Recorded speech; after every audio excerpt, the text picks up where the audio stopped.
উপকারে আসবে না। আল্লাহ সুবহানাহু ওয়া তাআলা সূরা আশ-শুআরার 88 নম্বর আয়াতে বলেছেন, ইয়াউমা লা ইয়ানফাউ মালু ওয়া লা বানুন, সেই দিন সন্তান সন্ততি এবং সম্পদ মানুষের কোনো উপকারে আসবে না। কিভাবে উপকারে আসবে?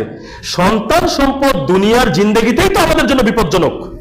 যেই সন্তান নামাজ পড়ে না, রোজা করে না, সিগারেট বিড়ি খেয়ে বেড়ায়, ইফটিজিং করে, সুদ ঘুষের সাথে জড়িত, নানান রকম পাপ কাজ অন্যায় কাজের সাথে জড়িত, বাবা মাকে বৃদ্ধাশ্রমে রেখে আসে, দুনিয়াতেই বাবা মাকে মারধর করে, খেতে দেয় না, দেখাশোনা করে না, খরচ দেয় না, দুনিয়াতেই যে সন্তান আমার জন্য ক্ষতিকর হলো, সেই সন্তান আখিরাত আমার জন্য কিভাবে উপকারী হবে?